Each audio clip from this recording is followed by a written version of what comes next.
Welcome to my channel glam with Prachi. आप सब कैसे हो? आई होप आप लोग बहुत अच्छे होंगे। तो अभी सुबह के 9:30 बज रहे हैं और उद्यान को स्कूल भेजने के बाद अब मैं नहा करके जा रही हूँ पूजा करने। तो ऐसा रहता है मेरा कि इसको मैं स्कूल भेज देती हूँ, उसके बाद फिर आराम से पूजा वगैरह करती रहूँगी, वरना फिर सुबह सुबह नहीं हो पाता इतना जल्दी। एक तो हम लोग जल्दी उठते भी नहीं ना, 7:30 के बाद ही उठना होता है, तो फिर नहीं हो पाता है जल्दी जल्दी। तो ये रहता है इसको स्कूल भेज दें, फिर इसके बाद मैं अपना पूजा वगैरह करती रहूँगी आराम से। बाहर से मैं फूल तोड़ लेती हूँ, फिर इसके बाद अंदर चलती हूँ पूजा करने। और बहुत सारे लोग बोलते हैं ना कि नहाने से पहले ही फूल तोड़ लेना चाहिए, तो मुझे ना याद ही नहीं रहता। सच बताऊँ, जब नहा लेती हूँ ना इसके बाद ही याद आता है कि पूजा करना है तो फूल तोड़ लूँ।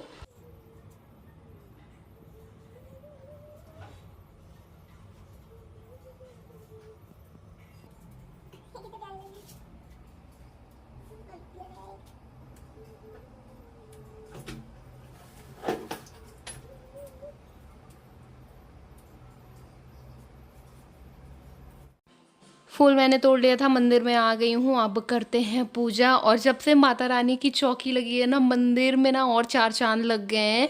तो ऐसे होता है जब कोई खास दिन आता है, नवरात्रें आती हैं या फिर कोई फेस्टिवल आता है, तो मंदिर की रौनक बढ़ जाती है। वैसे तो मंदिर में भगवान जी विराजमान रहते हैं तो हर टाइम ही अच्छा लगता है, लेकिन हाँ कोई स्पेशल टाइम होता है ना तो थोड़ा सा और ज़्यादा अच्छा लगता है, पूजा करने में और ज़्यादा मन लगता है, सच बताऊँ।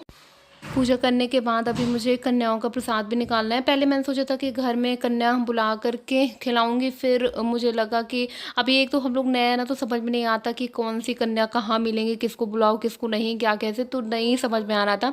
फिर मैंने सोचा कि मैं पॉलीथीन में सबका प्रसाद लगा करके दे दूँगी तो वो ज़्यादा ठीक रहेगा। और हमारे घर में आती ना हाउस हेल्पर वगैरह, तो उनकी बेटियाँ हैं और भी आस पास कन्याएँ हैं, तो वो ले जा करके उनको दे देंगी।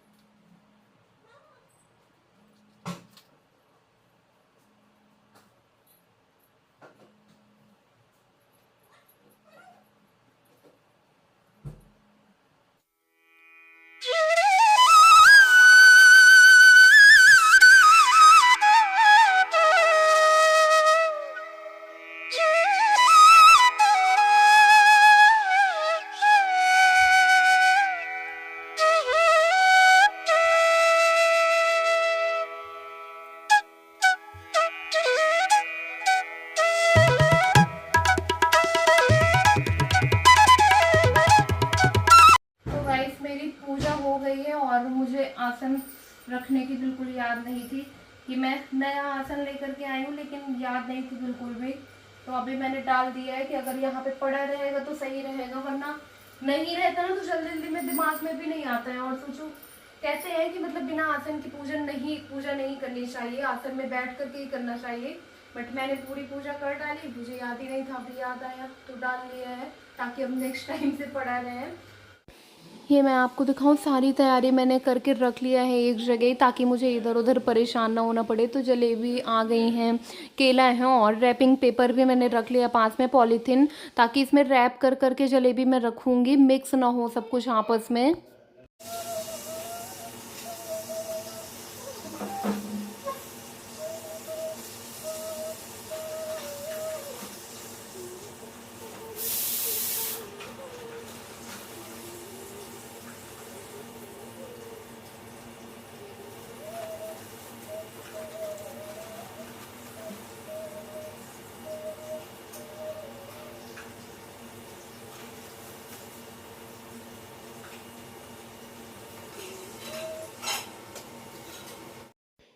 जलेबी मैंने पॉलीथीन से सब निकाल करके थाली में रख लिया है, ताकि इजी हो जाए इनको डालना। और बस रैपिंग पेपर में जलेबी डाल डाल करके पॉलीथीन में रख दूंगी। और सच बताऊं, मेरा तो, मैं दिल से बताऊं, मेरा मन था ना कि इस बार मैं कन्याओं को घर में बुला करके फिर मैं कन्या खिलाती हूँ, लेकिन इस बार ही नहीं पॉसिबल हो पाया है। बट मैं नेक्स्ट टाइम से ट्राई करूँगी। और होता है आप नई जगह जाते हो तो और चीज़ें नहीं समझ में आती, जैसे मेरठ में तो बिल्कुल ही नहीं समझ में आता था कुछ भी, क्योंकि वहाँ कन्याएं आसपास थी ही नहीं। यहाँ तो ऐसा नहीं, मिल जाएंगी, बट अभी यही हुआ कि चलो ऐसे ही इस बार कर देती हूँ।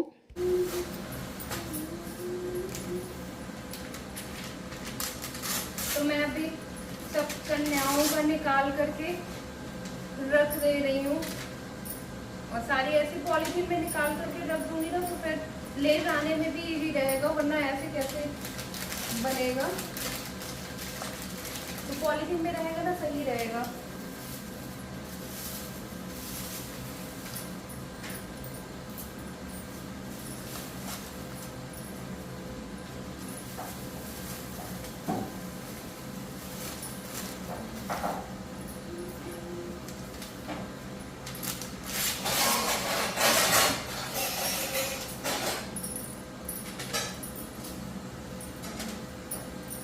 गरम गरम है।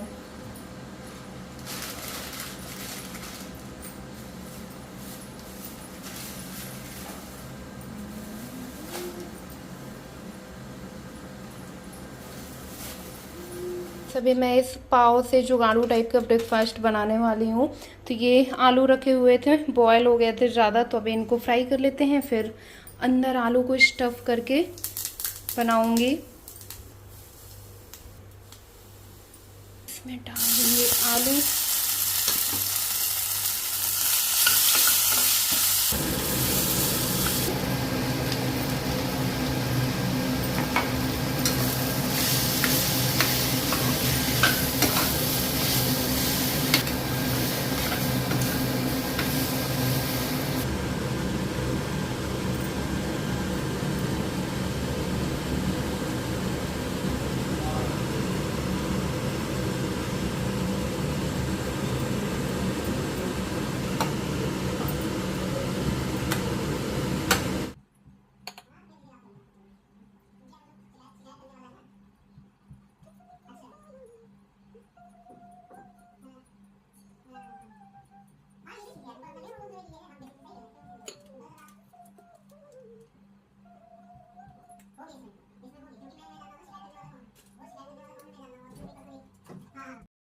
तो मैं आपको दिखा रही हूँ मैं किस तरीके से बर्गर बना रही हूँ। सबसे पहले मैंने टोमेटो केचप लगाया, इसके बाद चिली केचप डाल दूँगी, और अच्छे से दोनों को लगाने के बाद फिर मैं इसमें जो मैंने आलू की टिक्की बनाई है ना, उसको रख दूँगी। तो अभी मैं इसकी टिक्की बना लूँगी आलू की, और इनको भी रख दूँगी। और ये मिर्ची आप सोचे होंगे ना मैंने किसके लिए रखा है, तो ये मैंने अपने लिए रखा हुआ है, क्योंकि ये तो बिल्कुल मिर्ची खाते नहीं है, तो फिर मुझे ना ऐसे ही काट करके हरी मिर्ची खाना पड़ता है। और खाना खाने के टाइम पे भी ना मैं अलग से ही हरी मिर्ची लेती हूँ, क्योंकि ये और उदयन दोनों लोग ही मिर्ची नहीं खाते हैं, तो खाना में नहीं मिर्ची पड़ती है।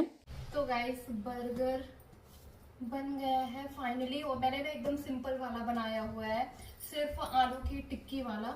और टिक्की को भी डीप फ्राइड नहीं किया है, सिर्फ आलू को फ्राई कर लिया है। और इसमें आप चाहो ना तो प्याज टमाटर वगैरह सब लगा करके, बट प्याज लगाना नहीं था तो फिर टमाटर भी मैंने नहीं लगाया, क्योंकि टमाटर मुझे कुछ खास पसंद नहीं है।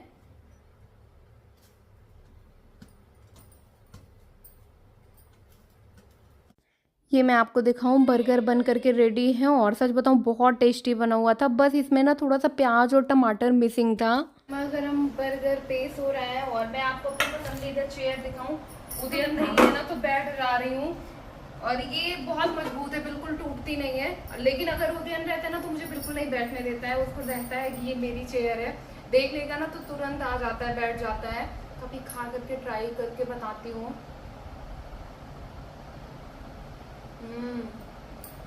बहुत टेस्टी है,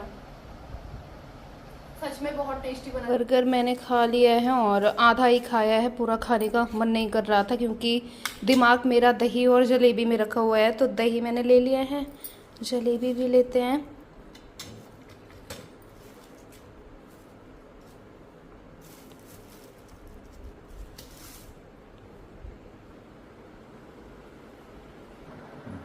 अब मैं जलेबी खा रही हूँ, क्योंकि तीखा तीखा खाने के बाद ना मैंने बहुत सारी मिर्ची डाल ली थी। तीखा तीखा खाने के बाद ना अब कुछ मीठा खाने का मन कर रहा है।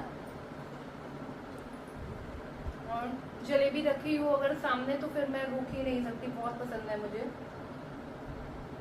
दही जलेबी बहुत टेस्टी भी लगता है, मुझे लगता है हर किसी को दही जलेबी पसंद होगा। और नवरात्र में मतलब जो नवरात्र का टाइम होता है ना, बचपन की बहुत सारी यादें जुड़ी हैं। जब हम लोग छोटे थे, हर जगह कन्याकुमारी खाने जाएं, और दही जलेबी खा खा करके बहुत बोर भी हो जाते थे, रोज वही 3-3 4-4 जगह एक एक दिन में खाते थे। तो बहुत बोर भी हो जाते थे। बट जब नवरात्र आनी होती थी ना तो बहुत एक्साइटेड रहते थे कि अब नवरात्र आएगी, कन्याकुमारी खाएंगे, दही जलेबी खाएंगे, पैसे मिलेंगे। तो जो बचपन की चीजें है ना वो सारी पता नहीं सब कहाँ गायब हो गई हैं। अब वो खुशी मिलती ही नहीं है किसी चीज में।